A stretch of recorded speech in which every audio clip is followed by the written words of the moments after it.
पैसा जब इंसान के पास आ जाता है तो वो भूल जाता है कि वो कौन है, और जब पैसा इंसान के पास से चला जाता है तो लोग भूल जाते हैं कि वो कौन है। बड़े कमाल की चीज है पैसा। सब कुछ तो नहीं है, लेकिन सब कुछ इसी से है। हर इंसान अपनी जिंदगी में पैसा कमाना चाहता है, पर कुछ लोगों के लिए ये बड़ा आसान है और कुछ के लिए बहुत ज्यादा मुश्किल। आखिर ऐसा क्यों होता है?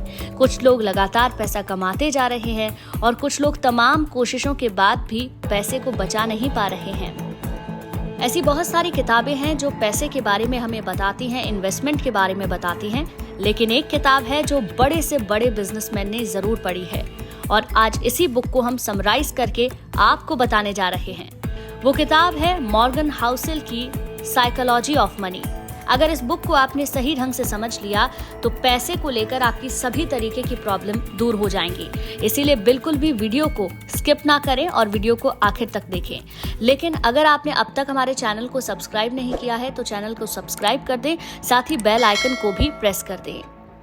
साइकोलॉजी ऑफ मनी हमें बताती है कि पैसे का मनोविज्ञान क्या है, पैसे को कैसे कमाया जाता है।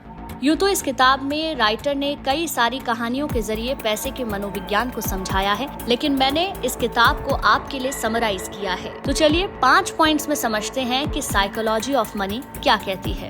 नंबर 1, पैसा नहीं, उसे लेकर आपका रवैया क्या है ये बताता है कि आपके पास पैसा होगा या नहीं। ये बहुत मायने रखता है। पैसे से आप प्यार करते हैं या उसे बुरा मानते हैं। कहानी में राइटर बताते हैं कि एक अमेरिकी सफाई कर्मी स्मार्ट इन्वेस्टमेंट के जरिए करोड़पति बन जाता है। वहीं दूसरी तरफ मोटी सैलरी लेने वाला कंपनी का सीईओ बैंकरप्ट हो जाता है। इसीलिए पैसे को सही से इन्वेस्ट करना आपको आना बहुत जरूरी है। मान लीजिए आपके पास 20 लाख रुपए कहीं से आया है, आप उसका क्या करेंगे? अब बहुत से लोग कहेंगे कि हम गाड़ी लेंगे, बहुत से कहेंगे कि हम घर लेंगे, आधे लोग कहेंगे कि हम आधे पैसे का इस्तेमाल करेंगे और आधे को खर्च कर देंगे। और यही वो फर्क है जो एक इंसान को गरीब या अमीर बनाता है। अपनी प्लानिंग को लॉन्ग टर्म के लिए रखिए, ना कि आज के ऐशो आराम में इस्तेमाल कीजिए। अब इसका ये बिल्कुल मतलब नहीं है कि आप उस पैसे को बचा कर रख दें। अगर आपका पैसा आज से 5 साल के बाद भी उतना ही है तो आप निश्चित तौर पर गरीब ही बनेंगे। इसीलिए इन्वेस्ट करना सीखिए। नंबर 2, अमीर होना और अमीर बने रहना बहुत अलग अलग बातें हैं। अमीर होने के बहुत सारे रास्ते हैं, लेकिन अमीर बने रहने का बस एक ही रास्ता है, सोच समझकर खर्च करना। बहुत से लोग थोड़ा पैसा आने पर शो ऑफ करने लगते हैं। अगर पैसा ज्यादा भी है तो दिखावे की जरूरत नहीं होती।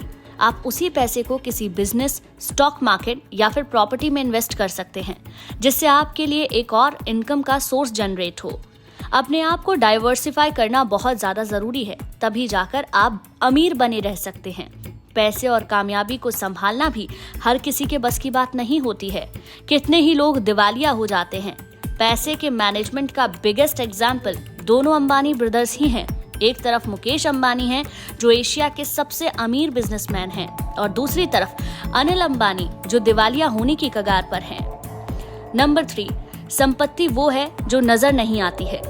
आपने लोगों को कहते हुए सुना होगा, काश मैं करोड़पति होता, मगर असल में उनके कहने का मतलब है काश मैं 1 करोड़ रुपए खर्च कर पाता। महंगी गाड़ी या महंगे अपार्टमेंट में रहते हुए लोगों को जब आप देखते हैं और सोचते हैं कि वो कितने अमीर हैं, असल में वो अमीर नहीं है, अमीरी का दिखावा कर रहे हैं। उनके खाते में कितना बैंक बैलेंस है ये आप नहीं अंदाजा लगा सकते। इसीलिए दिखावे में ना पड़े, पैसे से पैसा बनाने के बारे में सोचें। Number 4, power of compounding. Warren Buffett को भले ही अब तक के सबसे महानतम निवेशकों में गिना जाता है, लेकिन सच ये है कि उनकी 99% जायदाद 50 साल की उम्र के बाद बनी है, और ये सब कंपाउंडिंग की ही ताकत है। इसीलिए शॉर्ट टर्म नहीं, लॉन्ग टर्म प्लानिंग कीजिए। अपने आने वाले 20 साल को प्लान कीजिए और पैसे की मैनेजमेंट आज से ही शुरू कीजिए। कंपाउंडिंग में इतनी ताकत है कि अगर आज से भी आपने इन्वेस्टमेंट शुरू कर दी तो आपको करोड़पति बनने से कोई नहीं रोक सकता। एंड नंबर 5, लक और रिस्क दोनों भाई हैं, एक साथ ही चलते हैं।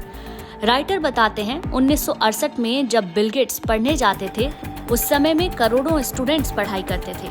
क्योंकि बिल गेट्स परिवार से मजबूत थे तो वो एक ऐसे स्कूल में जा पाए जहां उस वक्त कंप्यूटर था और उन्हें सीखने का मौका मिला।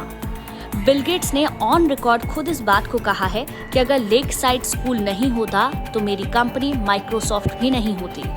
बिल गेट्स खुद अपने एक दोस्त के बारे में बताते हैं कि अगर उसने उस वक्त स्कूल छोड़ दिया होता तो वो माइक्रोसॉफ्ट का फाउंडर होता, लेकिन वो पढ़ाई के बाद माउंटेन क्लाइंबिंग के लिए चला गया और उसकी डेथ हो गई। जीवन में सक्सेस मिलने के पीछे बहुत सारे फैक्टर्स होते हैं, जिसमें बहुत बार आपका लक भी होता है, रिस्क टेकिंग एबिलिटी होती है और आपकी मेहनत भी होती है। दोस्तों, उम्मीद करते हैं आपको आज का वीडियो अच्छा लगा होगा। अगर वीडियो पसंद आया हो तो चैनल को सब्सक्राइब कर दें, साथ ही बेल आइकन को भी प्रेस कर दें और अगर आपको लगता है कि ये वीडियो किसी के काम आ सकता है तो उसके साथ शेयर करना बिल्कुल ना भूलें।